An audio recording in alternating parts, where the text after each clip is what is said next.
Siguro ang nakakarami, wala ngayon. Marami bang naligo ngayon? Sino ang mga naliligo ngayon? Kasi marami ang wala. Okay? Siguro sa sobrang init sa panahon. Nagkakagulo na nga doon sa amin. Ano ba yung sobrang ingay sa amin kaganinang madaling araw? Mga alas 3 pa kasi nagsitatingan yung galing dito sa Caloocan yata yung kapitbahay namin na mga 4 na tricycle, no? Na punong-puno. Mag-swimming daw yun sila. At alam ko kahapon yung kapitbahay hindi na sila nakapaligo sa bakas kasi alas 6 pa sila umalis hanggang alas 10 na hindi pa sila makapasok doon. Mahaba pila. At ang nangyayari, lumipat na lang sila ng ibang lugar. Napamahal sila sa kanilang garkilahan ng mga sasakyan kasi pinagsabihan na sila wala na, hindi na kayo halos makapasok talaga. Kung makapasok man, tanghali o ilang oras na lang, logi. Okay, yan. At hindi lang yon sa aming pagpunta rito, talagang napakaraming mga sasakyan sa daan. Pero hindi naman nagiging traffic sa kadahilanan, dire-diretso ang mga tao doon sa kanilang pupuntahan. Hindi kagaya yung mayroong namamasada na bawat doon sa unahan ay tigil. Pero ngayon, napakaraming mga sasakyan na sa kalsada. Kaya mag-ingat-ingat din, ingat-ingat lang. Kasi talagang napakarami nagsilabasan ang mga sasakyan. Saan pupunta? Sa paliguan kasi mainit ang panahon na makapagpapaligo man lang, malamigan. At hindi lamang yon, siyempre, ang nakakarami doon ay magsiselebrate sila. Kasi yun lang ang pagkakataon na magkakasama. Bakit? Kasi paglagpas naman ito, kanya-kanya namang diskarte, hanap buhay. Amen po ba? So, minsan maisip natin, bakit pa kasi magsabay-sabay na pwede naman sana para hindi sana magsiksikan, Pero kung hindi na talaga, hindi rin natin maalis sa sitwasyon. Dahil sabay-sabay na pinayagan ng mga boss ang kanilang mga trabahante para makapag-celebrate. Kaya marami ngayon, iba-iba. Kaya lang, hindi po na po ang nakakarami, sa tingin ko lang sa aking observasyon, hindi na nakapokus tulad sa ating babasahin ngayon. Ang mga tao sa mga kapanahonan ngayon. Sa Lucas chapter 20, Mateo, ating basahin muna bago ko ituloy ang kwento.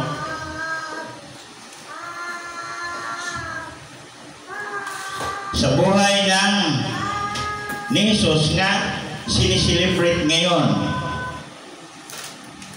Alas 10:30 na pala.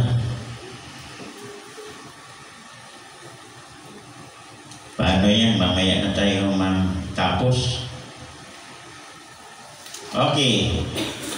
Nag-ano na rin ako ng oras kasi para hindi naman kayo magsabi lagpas-lagpas ng oras. Mateo 28, para malaman natin ang kwento sa buhay ng ating Panginoong Hesukristo na ating kinikilala nga Panginoon at Diyos at tagapagligtas natin. Amen po ba? Dito, kailangan din kayo ang magbasa rin. Hindi lang ako, kasi po, hindi ninyo magigits. Ang salita ng Panginoon na sinulat ni San Mateo sa chapter 28, mula 1 hanggang 10. Kailangan itong mabasa at ito po ang ating unawain. Ating isipin kung bakit tayo nga naririto nga. At bawat linggo kung bakit tayo ay naririto. Okay. Babasahin muna natin saka ko ituloy yung kwento kanina. Pero hindi naman mahaba yung kwento mamaya. Naririto ang sulat sa Matthew chapter 28 verse 1. Tayo mag-umpisa, magbasa kayo. Pagkalaan ng araw ng pamamahinga sa pagbukang liwayway ng unang araw ng linggo, pumunta si Maria Magdalena at ang isa pang Maria sa libingan ni Jesus upang tingnan ito. Biglang lumindol ng malakas sapagkat bumaba mula sa langit ang isang anghel ng Panginoon. Iginugulong nito ang batong nakatakip sa libingan at umupo sa ibabaw niyon. Verse 3, ang kanyang mukha ay nakakasilaw na parang kidlat at puting-puti ang kanyang damit. Nanginginig sa takot ang mga bantay nang makita ang anghel at sila'y nabuwal na parang mga patay. Ngunit sinabi ng anghel sa mga babae, huwag kayong matakot. Alam kong hinahanap ninyo si Jesus na ipinako sa cross. Wala na siya rito sapagkat siya ay muling nabuhay gaya ng kanyang sinasabi. Halika kayo, tingnan nyo ang hinimlayan niya. Magmadali kayo at ibalita sa kanyang mga alagad na siya ay muling nabuhay. Mauna siya sa inyo sa Galilea, makikita ninyo siya roon. Iyan ang balitang hatid ko sa inyo. At dali-dali nga silang umalis sa libingan na may magkahalong takot at galak at natakbong pumunta sa mga alagad upang ibalita ang nangyari. Ngunit sinalubong sila ni Jesus at binati. Lumapit sila sa kanya, hinawakan ang kanyang mga paa at sinamba siya. Sinabi sa kanila ni Jesus, huwag kayong matakot, humayo kayo, sabihin sa mga kapatid ko na pumunta sila sa Galilea at makikita nila ako roon. Purihin ang Diyos. Hallelujah. Tayo minsan pa humingi ng patnubay ng Diyos sa ating nababasa upang bigyan tayo ng linaw at kapagkaunawa sa mga salita na ito. Tayo manalangin. Amang banal sa oras na ito, salamat po sa pagkakataon na kami naririto sa iyong harapan, nakapagpupuri, nakapagsamba sa iyong pangalan. Tunay na kayo po ang aming kinikilala nga Panginoon at Diyos at tagapagligtas. At purihin ka maging sa araw na ito at sa oras na ito na naririnig pa ang aming mga tinig sa mga kapitbahay. Salamat sa iyong pagbibigay sa pribilehiyong ito. Ang bawat isa na narito, bata man matanda, lalaki at babae, maraming salamat sa kanilang mga buhay na nakapagsamba pa sa iyo. At ito po ang iyong nais sa lahat ng sangkatauhan na kaya ka nagpapahayag at nagpakilala para sambahin sa Espiritu at katotohanan. Kaya Ama, sa iyo po namin pagkatiwala ang aming mga buhay at maging ang salita na ito. Mabubuhay nawa ito sa mga puso at isipan. Lahat ng makikinig, pagpapalain niyo po sa ngalan ni Kristo Jesus. Amen. Palakpakan minsan pa natin ng Diyos. Hallelujah, hallelujah, hallelujah. Okay. Atin mo ng pag-usapan, tulad na sinabi ko kanina, na hindi na priority. Katulad kay Maria Magdalena, kasama ang mga babae na kanyang mga kasama nga nagpunta sa libingan. Anong sinasabi ko? Bakit ako'y magkapagsalita ng ganito? Kasi po, ang nakakarami ngayon, priority nila ang kaligayahan ng pagsarili nila. Amen po ba? Hindi kaligayahan na sa Panginoon, kaligayahan ng sarili nila ang kanilang priority. Kahit saan kayo magpunta, ako'y nalulungkot. Nakikita ko ang sitwasyon. Tama naman ang pagsiselebrate. Nasa loob ng isang taon na hindi makalimutan ang kabutihan at ang pagliligtas ng ating Panginoon. Amen po ba? Tama ho yun na dapat huwag natin kalimutan dahil ang iyong mga anak at mga anak ng iba o yung mga bata pa, walang pagkakaalam iyan. Tulad sa amin no, na pagkakaalam ko, patay na ang Diyos pagdating ng Friday, kaya bawal na kami maligo, bawal mag-ihaw, bawal ng ganito, bawal ng daming bawal. Kasi namumulat kami sa katuruan na hindi po doon nasusulat. Kaya po, takot kami noon, pag mahal na araw, delikado. Ha? Delikado. Kaya noon, pagka mayroong mga aksidente, kasi gumawa ka ng mahal na araw kasi lumakad kayo, kasi ganito, ganyan. Kasi ang pinagbasihan, pagsalitang mahal na araw, delikado. Mahal talaga ang araw na ito. Kaya po, yun. Pero tingnan mo ngayon, hindi na po mahal ang araw ngayon. Kasi hindi mahalaga. Pero tingnan natin, sa buhay ni Maria Magdalena, no, kasama ang isa pang Maria at yung iba pang mga kasamahan niya ng mga babae, priority sa kanilang puso at isipan na kung saan man si Jesus nga napako, namatay at inilibing sa ikatlong araw ay muling nabuhay, hindi nila iniisip na mabubuhay. Ngunit dahil sa kanilang pagmamahal kay Jesus, sila po ay pumunta sa libingan upang tingnan ang kanyang bangkay. Bakit ginawa yun nila?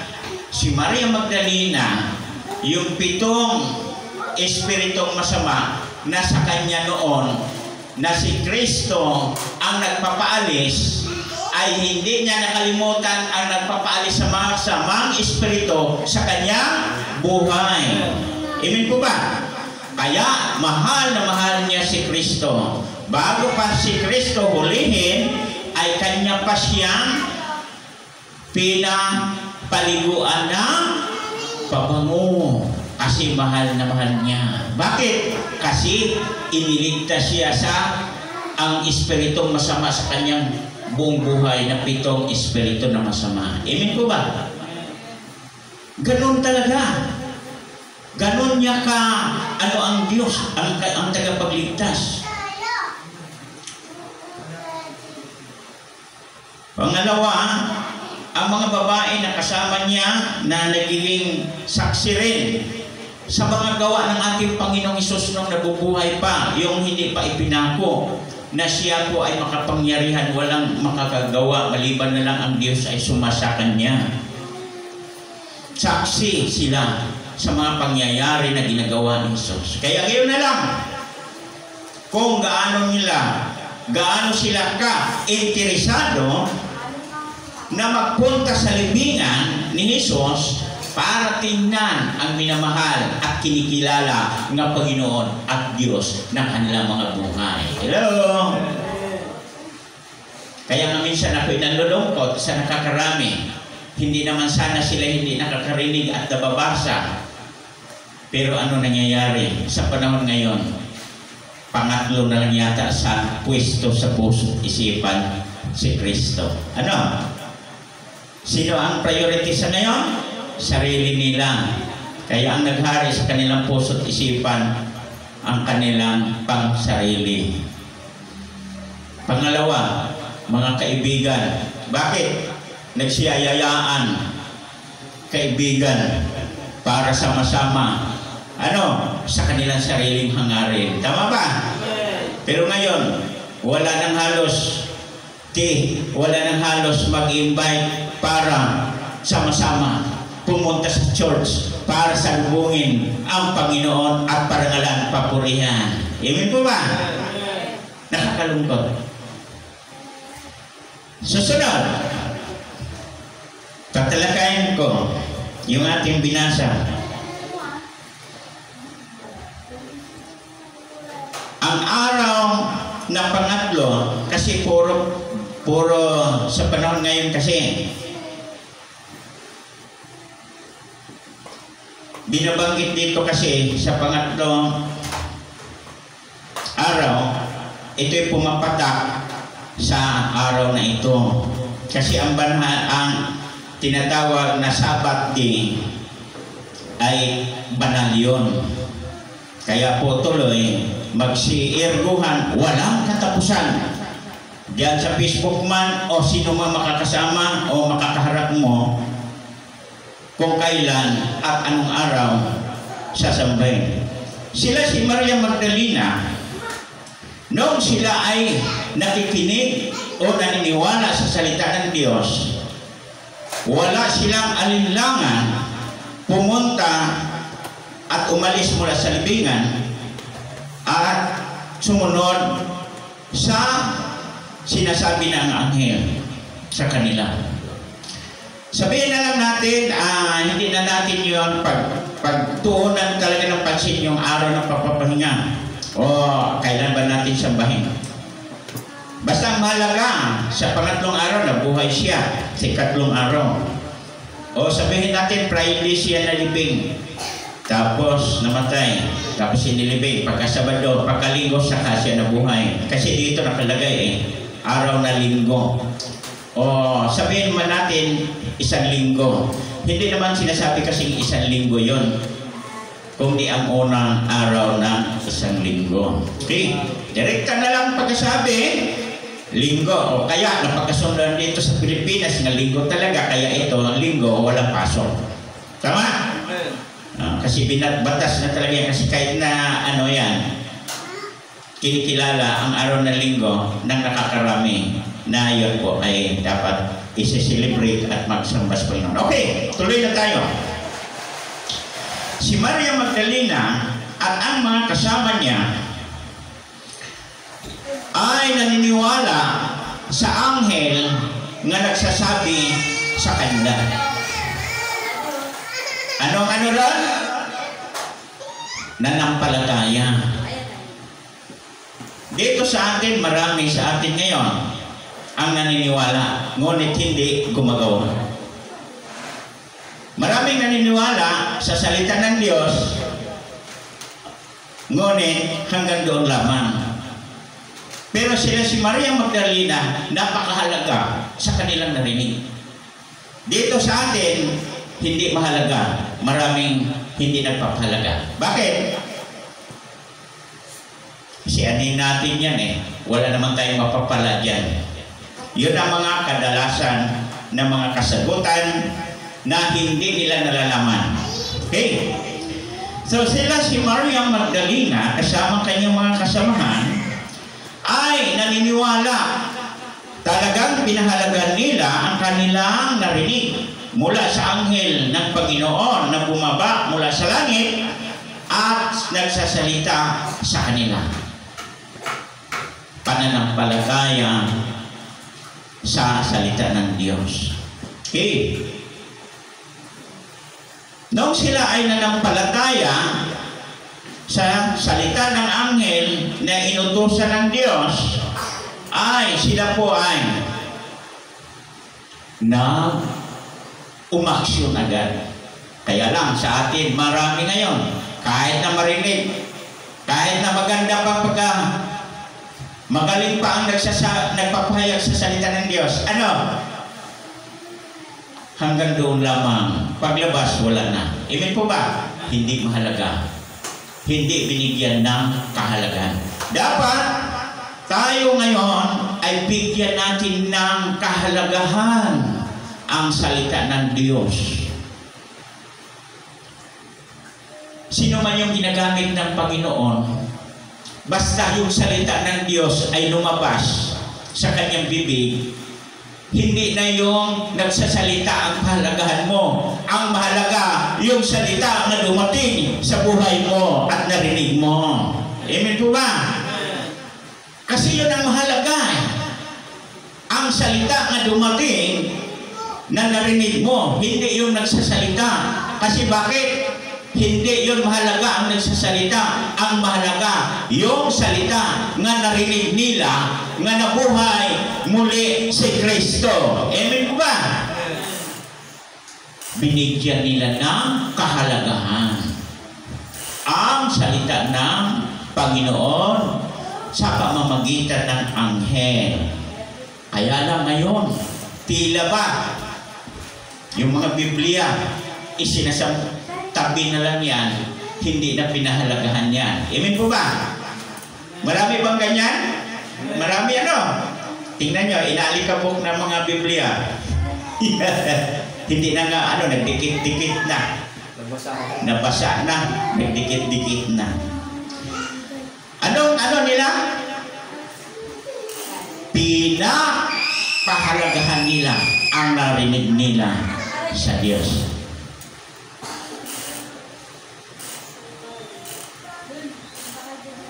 Mahalaga ang salita ng Panginoon. Kaya sila ay umaksyon kaagad. Susunod, upang mapatunayan ang kanilang pag-aksyon, dahil nga sa ating kapanahunan, kapag hindi makikita o kaya walang pagpapatunay, hindi ito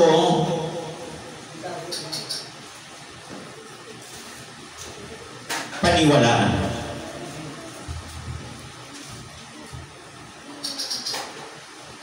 Ang kasunod na kanilang na dapat natin matutunan dito at malalaman na ang Diyos ay pinatunayan niya ang sinasabi ng anghel na kanyang inutusan sa kanila ni Maria Magdalena. Sa inyo ba? Nagpapatunay na ba ang Diyos? Hello? Kailangan ito. Ano ba ang inyong pagbasihan na kayo ay nakilala ninyo ang Diyos, na kayo ay kinausap na ng Diyos? Ano nga ba ang inyong pagbasihan?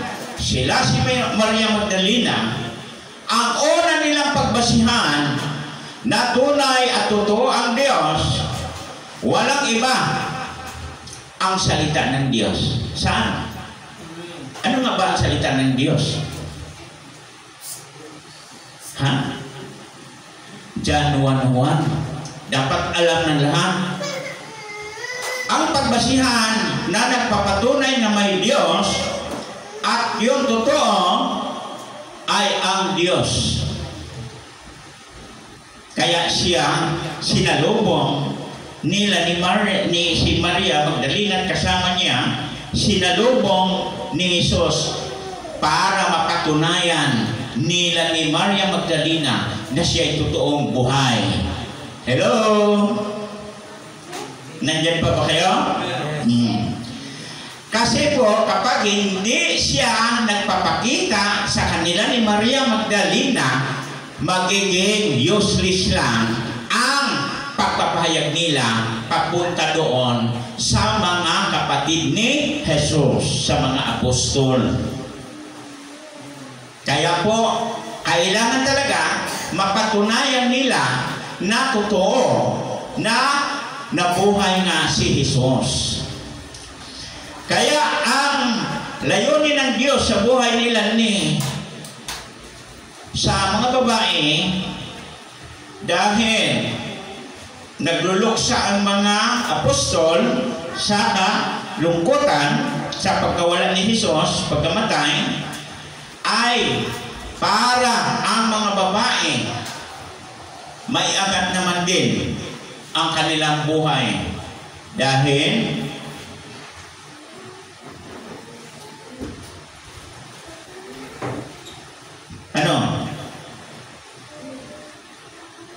ang mga babae ay hindi kabilang noong panahon na iniligtas ang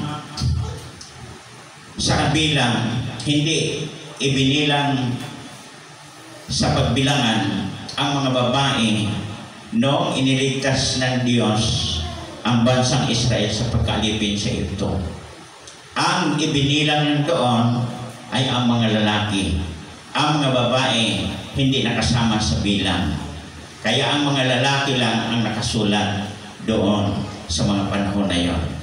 Sa ngayon, pangalawa, ang mga babae kailangan maiangat ang kanilang mga buhay. Sa ibang mga grupo, bawal ang mga babae ayon sa Biblia. Hindi nga pinahintulutan na magsasalita ang mga babae, kailangan ang mga lalaki lamang. Kaya, gayon na lang, sa kanilang kapanahonan, ang mga apostol ay hindi pinaniniwalaan, ay hindi naniniwala sa mga babae. Kaya, tingnan natin, layunin ng Diyos na hindi lamang ang lalaki ang may responsibilidad para ipahayag ang salita niya. Bakit? Parehas lang din yan sa lalaki ang kanilang buhay. Humihinga din yan, kumakain din yan, nagsasalita din yan, nakikinig din yan. Hello? Kaya kayong mga babae, huwag ninyo masyadong isipin na hindi ako karapat-dapat kasi babae ako. Hindi. Tingnan nga ninyo yung kapayagan na ito.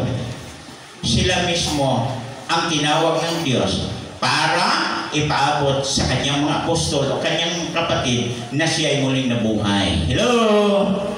Kaya sa ating katuruan dito, sa turo ayon sa Biblia, hindi po pinagbawalan ang mga babae para mga pahayag mangaral kapag ito'y tinawag ka na tulad ni Maria Magdalena. Hello? Papayag ba kayo mga babae? Nakaganyan na lang kayo dyan? Opo. Tapos yung bibig nyo nakatikom? Hindi naman kayo katulad kay Zacarias na pinatikom ang bibig eh. Kaya kayo, mga babae, alam naman ninyo na iniligtas na kayo ng Panginoon? Anong gagawin ninyo? Inuutusan na rin kayo na ipahayag yan. Huwag ninyo sabihin na mga lalaki lang na magpapahayag. Ang Diyos ay nagpapahayag sa mga babae sa pamamagitan ng mga anghel upang ito'y ipahayag na siya ay muling nabuhay.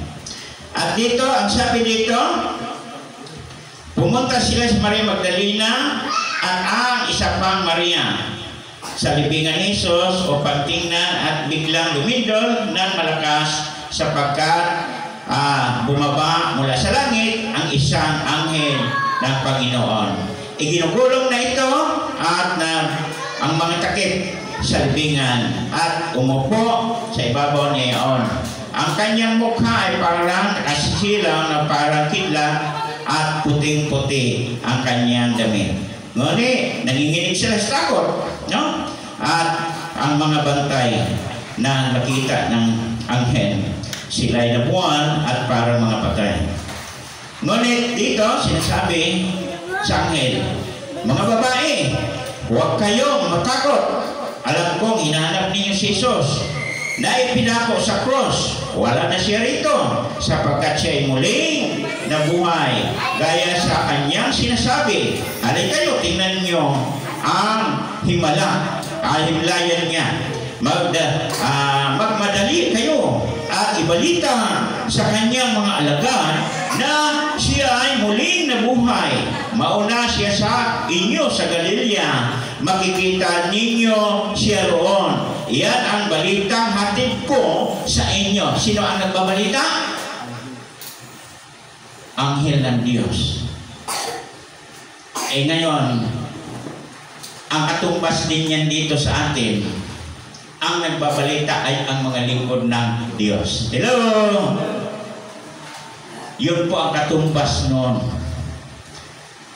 Dapat din tayo tumugon sa panawagan ng Diyos na ibalita natin na si Kristo ay namatay at nailibing at sa ikatlong araw ay muling nabuhay para sa iyo at para sa akin. Hello? Hello? Okay. Ikaw at ako ay mayroong responsibilidad sa salita na ito. At dali-dali silang umalis sa libingan. At sa katunayan, nagpakilala si Kristo sa kanila. Anong kasunod nung sila'y tumugon? Anong kasunod na sila'y tumugon sa kanilang pakikinig? Sila po ay pinatunayan ni Kristo sa kanilang mga buhay. At ito naman din ang kanilang pagpapatunay sa kanilang sarili. Anong nais ng Diyos para marinig natin ito at mabasa muli? Para sa mga bata, para sa mga kasunod, para sa mga hindi pa bata, ngunit bata pa sa pananampalataya. Anong kasunod? Sila po ay sumamba noong nakilala nila si Kristo. Hello? Sila po ay sumamba noong nagpakilala na si Kristo sa kanila at tiyak na sila ay nakilala din nila si Kristo. Anong ginawa? Lumuhod at sumamba sila sa ating Panginoon. Hello? Kaya po nga tayo naririto hindi para makinig lamang sa salita, kundi upang sumamba sa Kanya. Kaya po ang responsibilidad natin kasiguraduhan yung pagkakaalam natin sa katotohanan, hindi po nangangahulugan hanggang makikinig lang tayo na makikinig. Hindi po nangangahulugan na ikaw ay uupo lamang dyan. Kundi ang kahalagahan ay para sambahin matapos mong makilala si Kristo na Panginoon mo at tagapagligtas, matapos mong malaman na siya ay muling nabuhay sa ikatlong araw, anong gagawin mo? Tayo po ay sumamba. Sila ay sumamba, lumuhod sa harapan ni Kristo, at pagkatapos sumamba siya. Sinabi sa kanila ni Jesus, huwag kayong matakot, umayo kayo, sabihin na niyo sa mga kapatid, pumunta sila sa Galilea at makikita nila ako roon. Kaya pagkatapos ng pagsamba, kikilos na sila. Kumilos na sila. Kaya ang pagsamba ay pinakamahalaga sa Panginoon. Ang pagsamba natin ay pinakamahalaga sa Panginoon para sa atin, mga buhay. Bakit? Sino nga ba magpupulit magsamba sa Diyos? Nung bang pumasok si Kristo, nung bang sumakay sa asno, ano ang pakay niya roon? Nung siya ay malapit ng hulihin, nung siya pumunta sa templo, sumakay siya sa asno, anong hangarin niya doon? Na naglakbay siya patungo sa templo. Ang hangarin, walang iba, kung di ay maparangalan. Bakit? Lahat, nung siya ay nakasakay na sa asno, nung siya ay nilatagan ng palaspas, nung siya ay pinapriority ng mga tao, siya po dumaan doon at binigyan ng priority sa mga tao na siya ay mahalaga para sa mga tao. Inilatag nila ang balabal nila at naglatag sila ng mga palaspas para daanan niya. Pagkatapos ng naglalakbay na siya doon, dumaan na siya doon, sumisigaw ang mga tao, purihin ang mga hari, purihin ang mga hari, ang hari ng Israel, purihin ang hari ng Israel. Anong sinasabi ng mga naroroon na mga Hudyo na binasaan din sa kasulatan na siyang kasangkot din sa mga pangyayari? Patigilin mo nga yun, mga alagad mo. Anong sabi ni Jesus? Kung patigilin niya sila, ang mga bato na ang magsisigawan, papayag ba kayo? Mga bato ang magsamba, magpuri ngayon? Hello? Papayag ba kayo na sila walang bibig? Hello? Papayag ba kayo na sila ang magpurit magsamba, mga bato? Tayo po ay nilalang kawangis ng Diyos. Tayo may bibig, tayo may tinig, tayo may lakas na binigay ng Diyos. Dapat tayo ang magpupurit, magsamba sa Kanya pangalan. Pero paano nga ba masamba ang isang kinikilala o ang isang tao ba? Diyos ang ating sinasamba. Paano nga ba sambahin siya kung hindi mo siya kilala? Paano mo nga ba siya igagalang kung hindi mo siya kinikilala?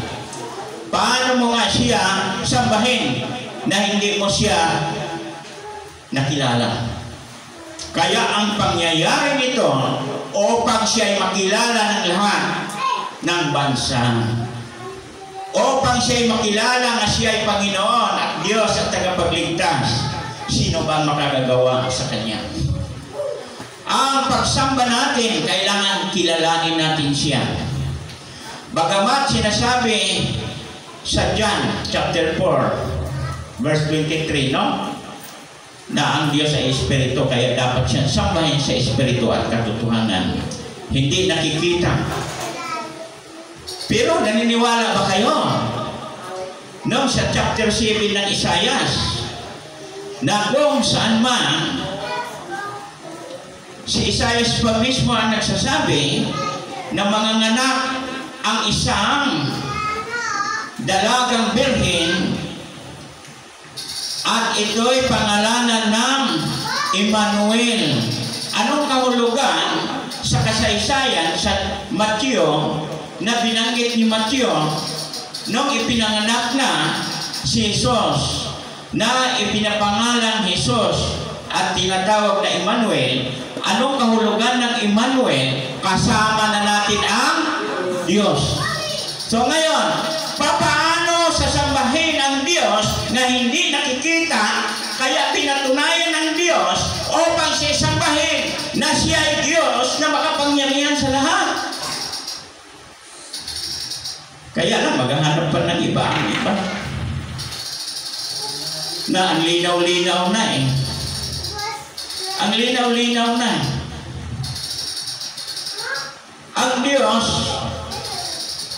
hindi talaga man natin, sabi pa nga eh, banal ang Diyos.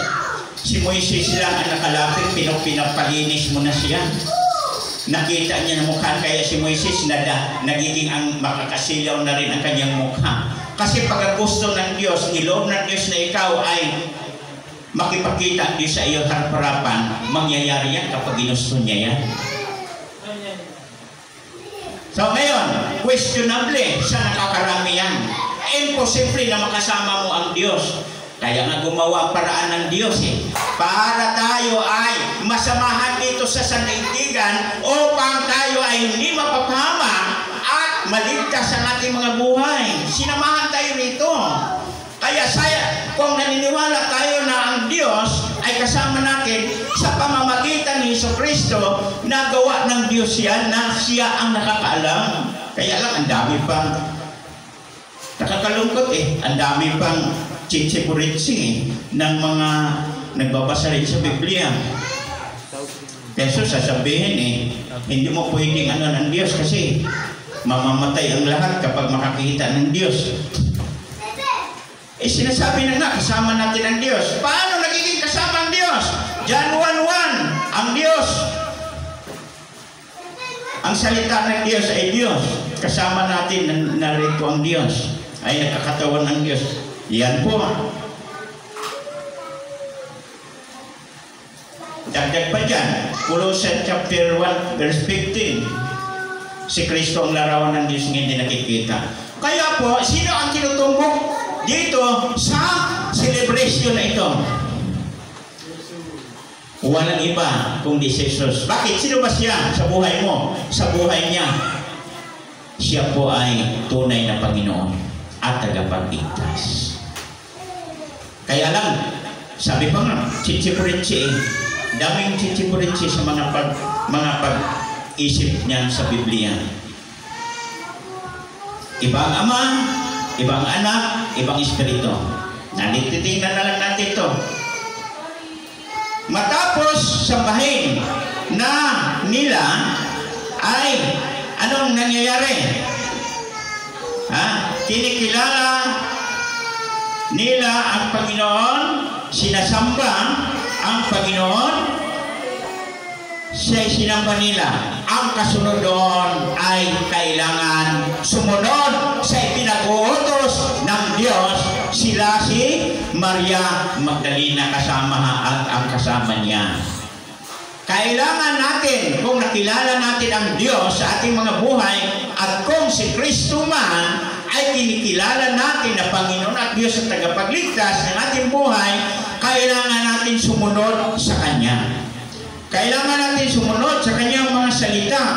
Kung ang mga anghel na nagsasalita na salita ng Diyos na ibinigay sa kanila ni Maria Magdalena ay pinakinggan niya, gaano pa ba kaya, alin ang pinaka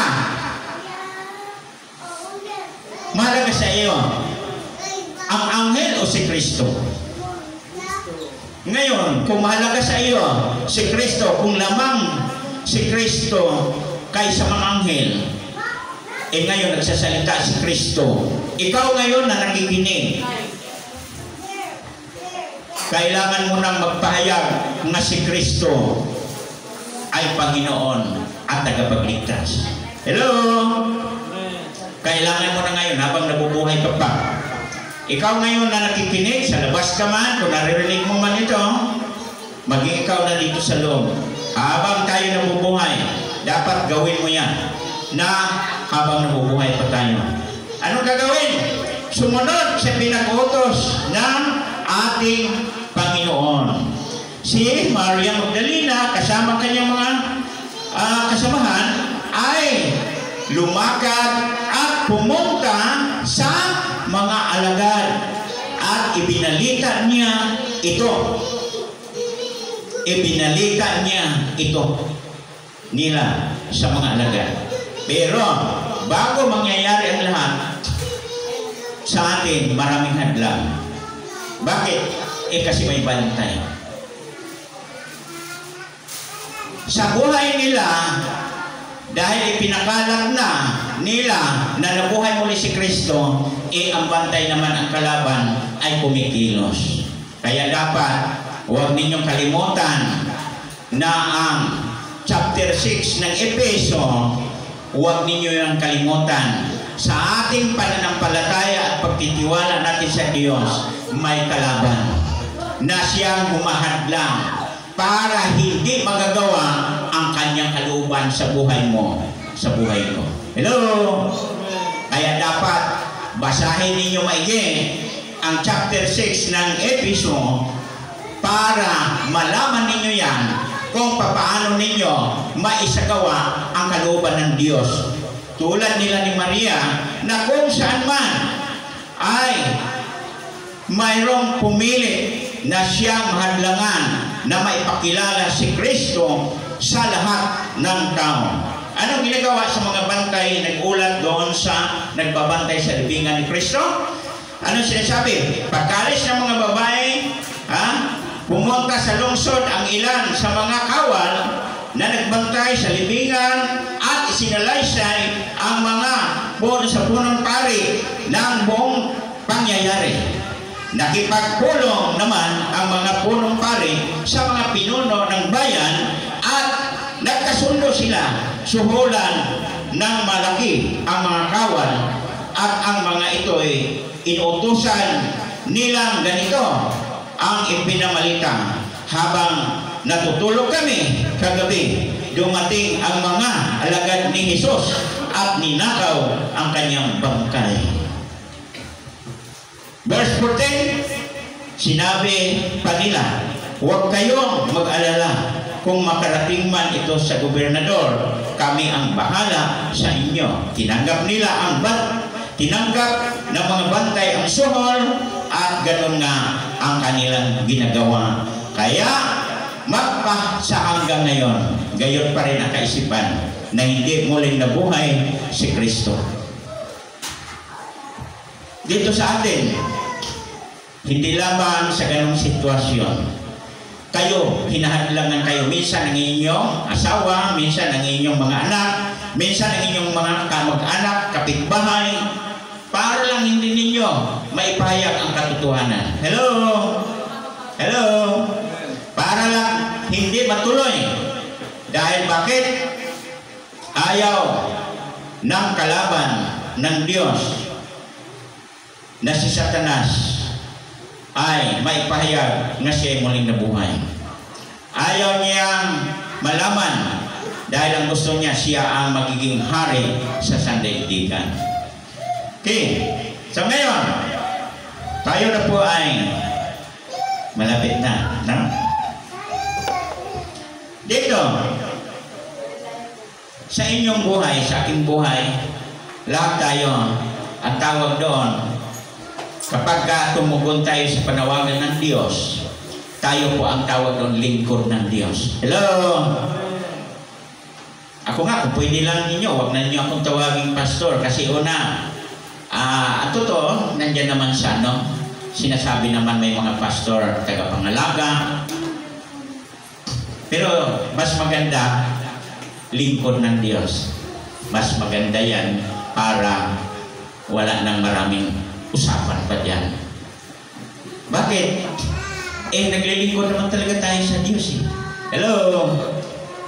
Ang ating ginagawa ngayon, paglilingkod yan sa Diyos. Paglilingkod yan natin sa Diyos. Lahat ng gagawin natin sa ngalan ng ating Panginoon, lahat ay paglilingkod natin sa Diyos. Okay.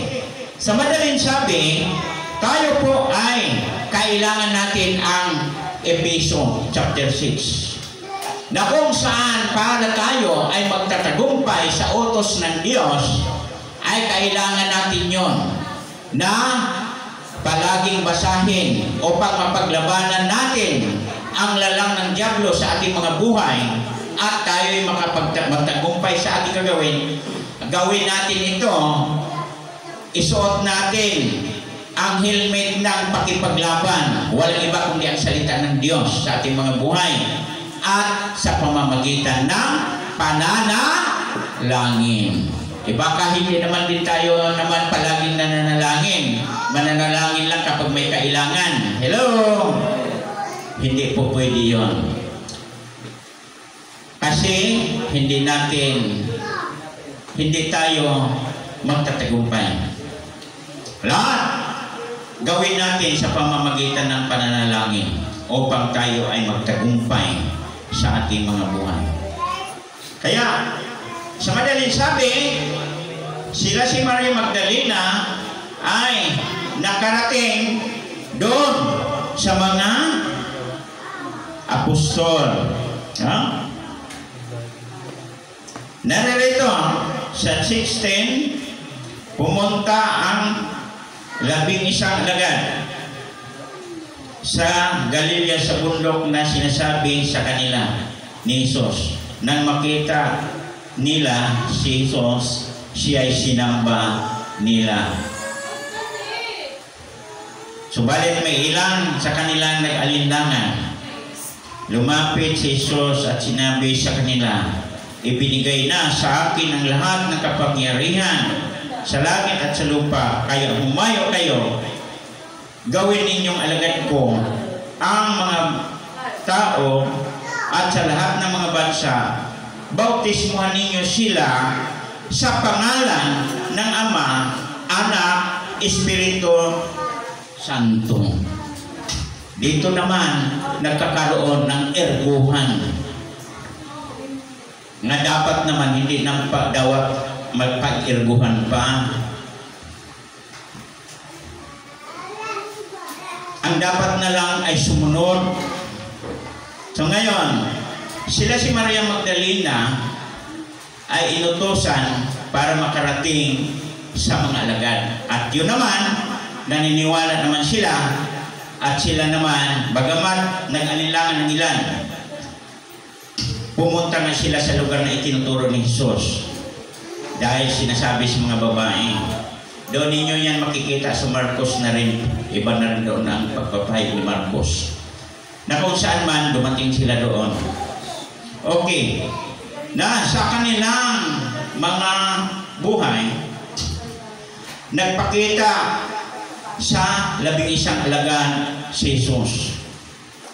At dahil dyan, ang layunin ng Diyos sa kanilang mga buhay para maipahayag na siya ay muling nabuhay, para maipahayag na siya ang tunay na tagapagligtas, maipahayag ang salita ng Diyos. Hello? Kaya minsan, maraming mga pagdidibati. Ano bang ipapahayag? Ano bang inuutos ng Diyos? Ang sabi, humayo kayo at gawin ninyong alagad ko ang mga tao sa lahat ng mga bansa. Bautismuhan ninyo sila sa pangalan ng Ama, ng Anak at ng Espiritu Santo. Kaya hindi po biro magbautismo. Sino bang nabautismuhan na dyan? Pakitaas ng kamay. Pakitaas din sa hindi pa nabautismuhan. Pakitaas sa hindi pa nabautismuhan. Yung hindi pa nabautismuhan, pakitaas ng kamay. Mayroon ba? Okay. Ganito yun eh. Hindi naman po biro na ilulog-log lang agad kayo. Kailangan maunawaan. Ano nga ba nga ipinapangaral ng mga apostoles at anong inuutos ng ni Jesus sa mga apostoles? Dapat alam natin yan eh. Ang inuutos sa mga apostoles, kung titingnan mo, walang iba na makilala mo ang Ama, Anak at Espiritu Santo, isang Diyos. Hello? Hello? Dapat alam mo, dahil pag hindi mo makilala yan, hindi ka naniniwala yan, walang silbi kahit ilang beses ka pa ilog-log bautismuhan. Okay? Ang bautismo ay signalis ng tunay na kinikilala mo na ang Diyos. Gaya sa kay Filipe nga nagbautismo sa inyo ko, na kung saan man nung binabasa ninyo ko ang salita ng Diyos, hindi naunawaan, at ito'y pinaliwanag ni Filipe nang binabasa niya ang Isaias. Pagkaroon, nung naunawaan ng inyo ko, nung dumating ang tubig, ay nagtatanong siya kung pwede na ba siya bautismuhan. Hindi po ang mga pastor ang mangunguna para bautismuhan. Ang mga pastor o ang mga lingkod ng Diyos ay tama lang ipahayag na dapat mabautismuhan ang bawat isa. So ano ang ipinabautismo una na dapat malaman? Anong sabi ni Filipe? Kung maniniwala ka na si Kristo ay muling nabuhay sa ikatlong araw, si Kristo ang Panginoon tagapagligtas, yan pwede na. Sa madaling sabi, tinanggap ng nagpabautismo nga siya ay tinanggap niya ng Panginoon at tagapagligtas, nga tinatawag na anak ng Diyos ng katastasan. Hello? Kaya agad niya pinalusong at binautisman. Ganun yun. Pagka tayo ay hindi natin siya kilala, hindi pa naunawaan, hindi po dapat bautismuhan. Kasi ang sign ng bautismo ay na kilala mo na ang Panginoon na tagapagligtas mo. Yan po ang katotohanan. No. At si Kristo ay kilala mo na tinatawag na anak ng Diyos. Kung hindi mo siya kilala, useless lang din, kahit na ilulubog ka pa. So ngayon, ang salita ng Diyos, walang iba nga tumutukoy kay Jesus. Ang salita ng Diyos, ayon sa John 1:1, ang salita ay Diyos at nakakatawan ang salita ng Diyos. Babasahin mo na, Pastor Ronnie, saglit, John 1:1. John 1:1. John chapter 1 verse 1.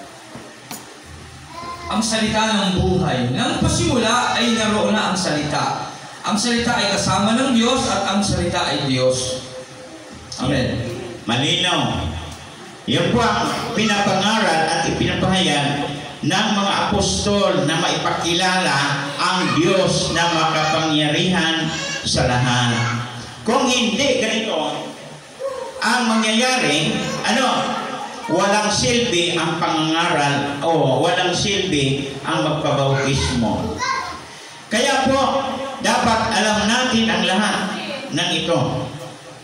Kung hindi, huwag kayong magpabautismo kung hindi man lang ninyo naunawaan. Kaya ang pagbautismo ay tanda na nakilala mo siya. Nakilala mo siya. Kaya dito sa sa iba pang bahagi ng kasulatan na kung saan ang nagpapatunay nito, walang iba ang dugo at ang espiritu at ang tubig. Na kung saan dapat alam natin ang tubig at ang dugo. Tayo po ay tubig kasi nilalang ang sanlibutan mula sa tubig to, tapos pinausbong ang bundok at pagkausbong sa lupa, kinuha ng Diyos ang putik at ginawang tao, nilalang tayo niya. Saan? Mula din sa tubig. Kaya tubig ang nagpapatunay, kaya tubig din ang magpapatunay pagka ikaw ay magpabautismo. Yun po ang katunayan na kung saan pinatunayan yan, dugo ni Kristo na nagpapatunay na kung saan mayroong Diyos. At ang Espiritu Santo na siyang gaya ng kalapati noong si Kristo'y binautismuhan na nakikita. Kapag yung tatlo na yan ay alam mo, kilala mo na ang Diyos sa buong buhay mo. Pag hindi mo yan tinanggap yung tatlo na yan, hindi mo pa kilala ang tunay na Diyos sa iyong buhay. Kaya kailangan tanggapin mo yan ang tatlong iyan. Balik tayo. Last ng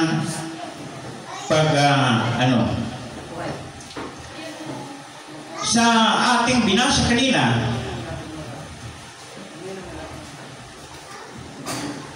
sinasabi, turuan ninyo sila sa pinag-utos ko sa inyo. Sabi dito, bautismuhan ninyo sila sa pangalan ng Ama, Anak at ang Espiritu Santo. Kaya humayong kayo, gawin ninyong alagad ko ang lahat ng bansa. Bautismuhan niyo sila sa ngalan ng Ama at ng Anak at ng Espiritu Santo. Tandaan ninyo silang lahat at sumunod sa lahat ng ipinag-utos ko sa inyo. Tandaan ninyo ako ay laging kasama nyo hanggang sa dulo sa daigdig na ito. Kaya po tayo ganito. Palaging tinitrain ang lahat na nakikinig sa salita ng Diyos dito sa atin. Palagi natin itinitrain. Palagi natin yan sila ditong tinuturuan. At hindi lamang kayo dyan nakaupo lang.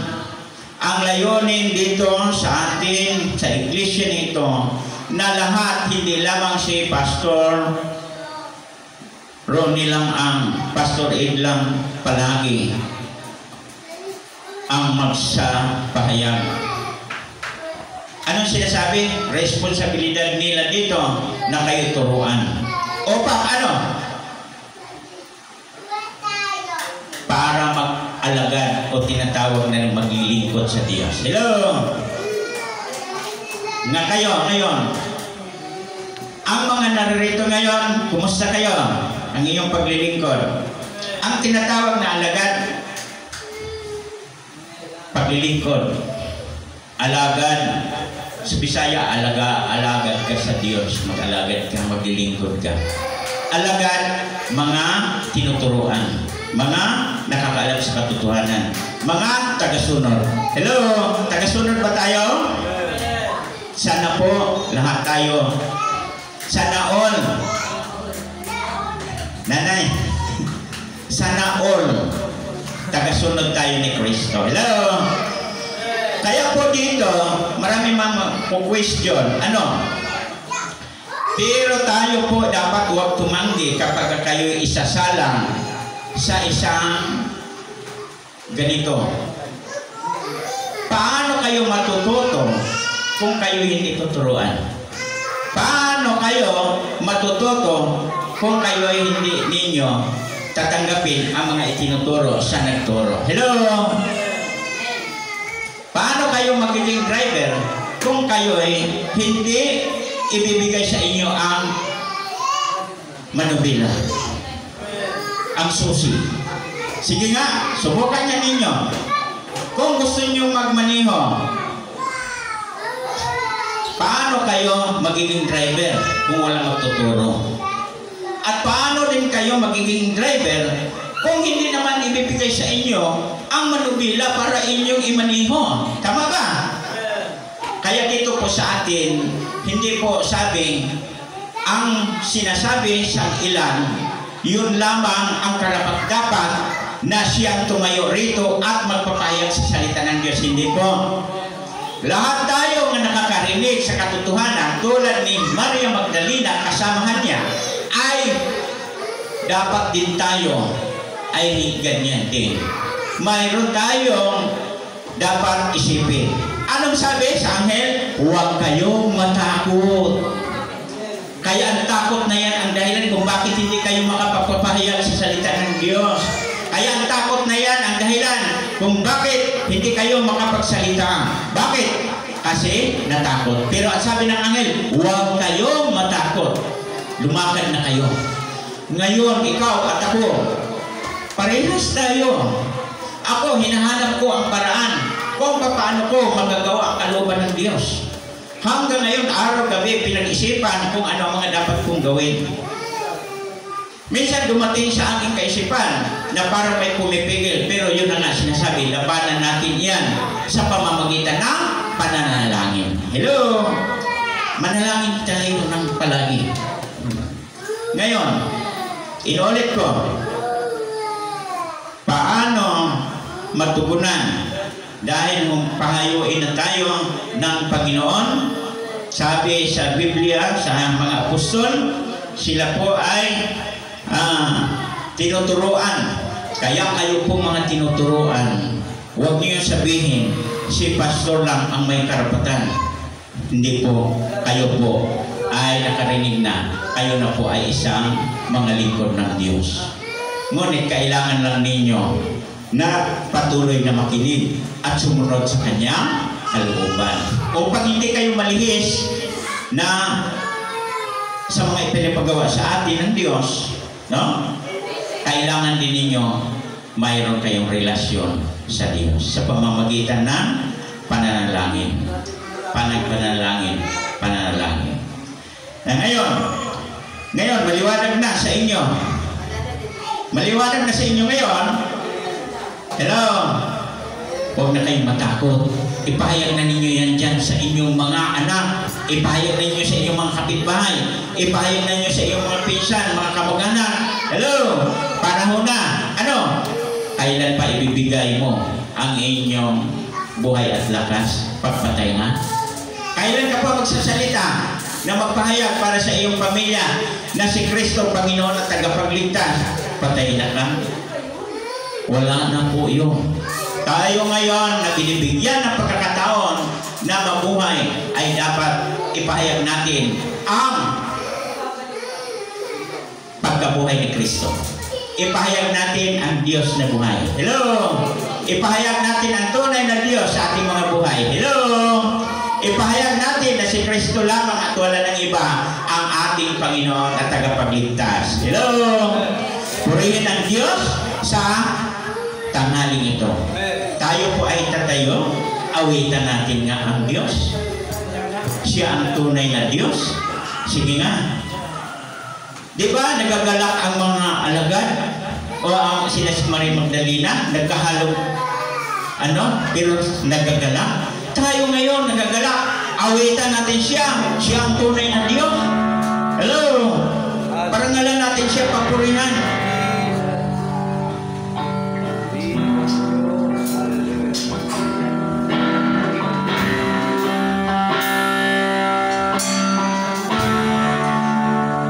Sino pa ba ang hihigit sa'yo? Manlilikha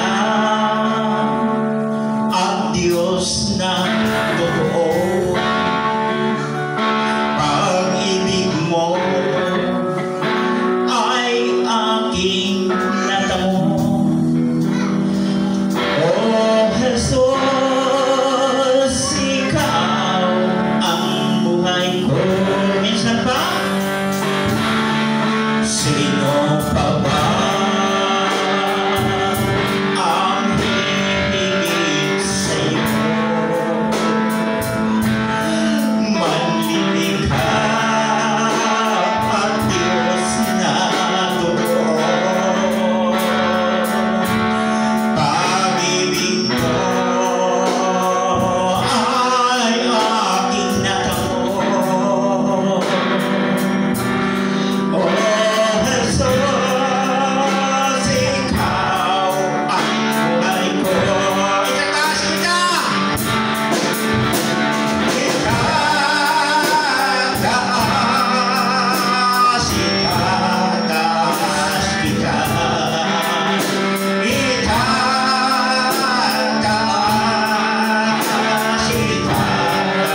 patuloy kang itataas.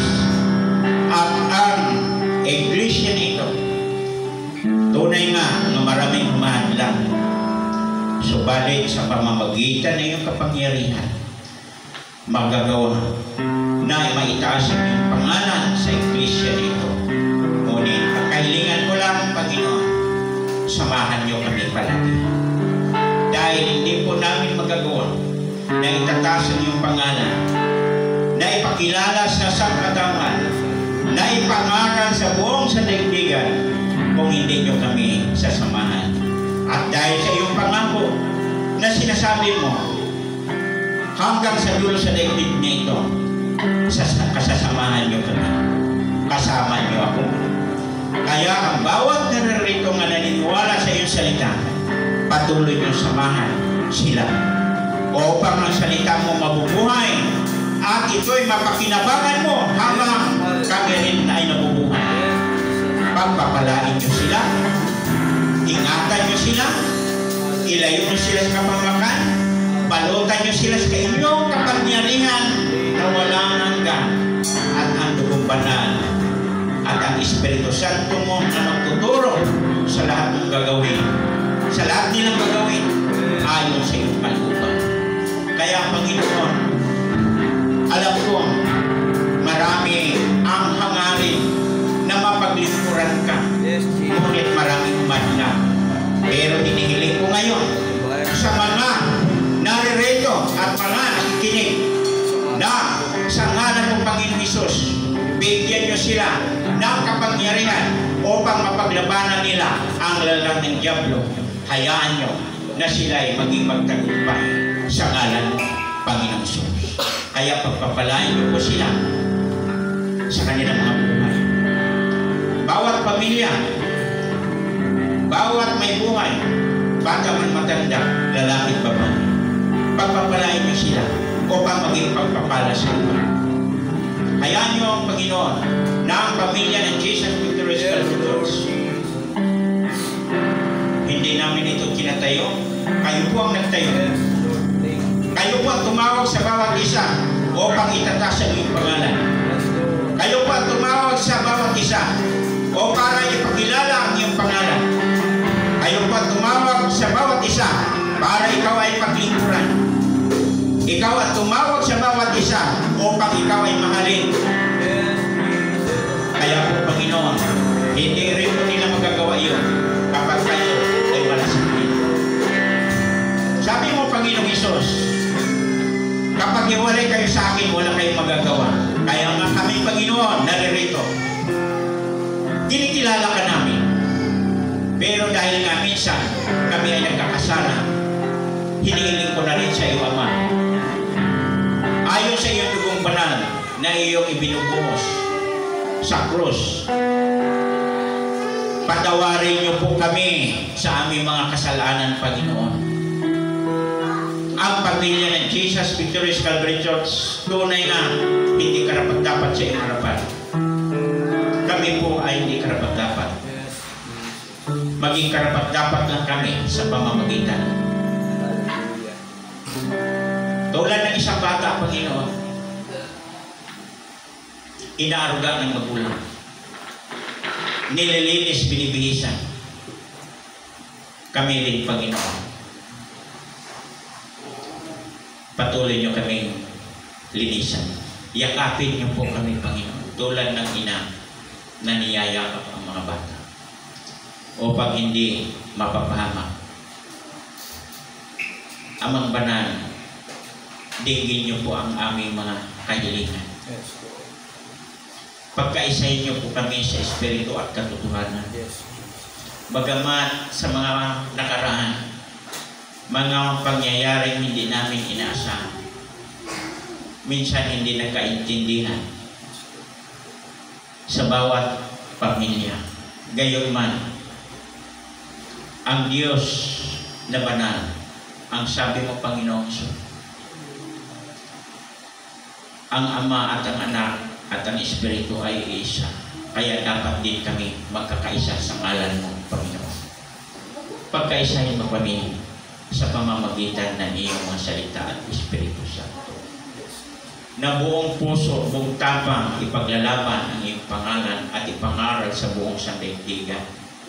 Ano mang sitwasyon sa aming buhay, samahan niyo kami. Inulit ko, Panginoon, patawarin niyo po kami sa aming mga pagkakasala. Tunay na kayo lamang po ang makapaglilinis sa amin. Sa mga aming mga dating mga kasama namin o mga kapatiran namin na wala pa rito, mayroon man sila mga importante mga lakad sa mga araw na ito, muli mo silang paalalahanan. Sa mga iba rin na hindi na dumadalo, muli mo silang paalalahanan. Ibalik niyo po sila sa dati. Hayaan nyo na sila'y makapanumbalik sa iyo tulad ng alibughang anak na naalaala nila ang ama. Naalaala niya ang ama at naalala niya doon may mga pagkain. Hayaan nyo, Panginoon, kung wala mang nangangalaga na sa mga iyon, hayaan nyo na kayo po ang kikilos din sa kanila. Panginoon, kayo po nakakala kung nasaan sila ngayon. At dalangin ko na rin sa mga naririto upang matupad ang iyong layunin sa bawat isang naririto. Kayo po ang Diyos, ang kikilos sa bawat isa. Si Apostol Pablo, hindi niya nagagawa ang kalooban mo kung hindi kayo ang kumilos din sa kanila. Si Moises, hindi rin niya nagagawa ang iyong kalooban kung hindi kayo rin ang kilos. Ang lahat ng mga propeta na ginagawa nila, mga apostol, ay nagagawa nila dahil sa inyo. Ang mga hindi nagagawa nila, yung sila po ay hindi nyo sinasamahan, katulad ng hindi mo na sinasamahan si Saul dahil sa pagkakasala. Kaya nga ako'y nakikiusap sa iyo, Ama, patawarin niyo po ang pamilya ng Jesus Victory Sacrament Church, kami lahat. Patawarin niyo po kami. Tunay nga kami ay makasalanan. Tunay nga kami hindi karapat-dapat. Pero kayo po ay karapat-dapat naming sambahin. Kayo po ay karapat-dapat naming parangalan, papurihan. Kayo po ay karapat-dapat naming paglingkuran habang kami nabubuhay. Kaya hindi man kami karapat-dapat sa iyo. Ngunit kayo ay karapat-dapat na tumanggap ng karangalan mula sa amin. Hayaan nyo na lang, Panginoon, hindi man kami karapat-dapat sa iyo. Hayaan nyo na maririnig mo ang tinig namin, na kayo lamang ang aming sasambahin, na kayo lamang ang aming handugan ng pasasalamat, na kayo lamang ang aming paglingkuran habang kami nabubuhay.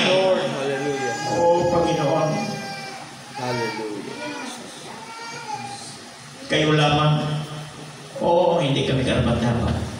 Pero kayo po ay karapat-dapat na tumanggap ng karangalan mula sa amin na iyong nilala. Ayan nyo na maranasan muli namin ang iyong presensya at ang iyong banal na Espiritu Santo na siyang kikilos sa pamilya na ito. Hayaan nyo na muli mong ikiling ang iyong pandinig sa mga anak mo, sa pamilya ng Jesus Victory Sacrament Church. Kaya muli, Panginoon, sa susunod na mga araw sa aming mga buhay, samahan niyo po kami palagi. Huwag niyo kami pababayaan. Huwag niyo kami pababayaan na magkakawat-akwatan. Oo, sa mga layunin mo, kayo lamang ang nakakaalam. Ngunit, ito lang ang kahilingan ko, Ama. Patuloy niyo kami pagkakaisahin sa iyo, sa Espiritu mo, Panginoon. Pagkakaisahin mo rin po kami sa iyong pangalan para kami buong tapang may payag at dalakilangin magpasawalang hanggan ng iyong pangalan. Salamat po, Panginoon, sa oras na ito. Pagpapalain mo na rin po ang pamilya na ito. Espiritual na pagpapala at mga materials, pagpapala, pinansyal, pagpapalain mo rin po. Gayon din naman yung mga kapitbahay namin dito, Panginoon. Marami din po salamat sa kanilang mga buhay na kami ay nakapanatili nga nagpupurit, nagsamba dito sa lugar na ito sa iyong pangalan. Salamat po sa kanilang mga buhay, Panginoon. Pagpapalain niyo po ang kanilang mga buhay habang sila'y naririto sa lugar na ito. Ingatan niyo rin po ang lugar na ito. Huwag mo silang pababayaan, din na mapapahama. Hayaan niyo, kayo po ang nakakalam sa kanilang mga buhay. Ngunit ang kahilingan namin, patuloy niyang pakaingatan din sila habang sila'y naririto, pansamantala nakatira sa lugar na ito. Muli, salamat po. At ang lugar na ito ay iyong itinatangi lugar para dito kami magpupurit magsamba. At sinumang mga tatawagin mo sa lugar na ito para maging kasama namin sa pagpupurit pagsamba, ngayon pa lang kayo na kikilos sa kanila upang sa susunod na linggo sa pagtitipon dito maging makasama rin sila sa pagpupurit pagsamba sa iyong pangalan. Salamat po, Ama, sa oras na ito. Sa ngalan ni Kristo Jesus. Amen. Amen. Palapakan natin ang Diyos. Hallelujah. Hallelujah.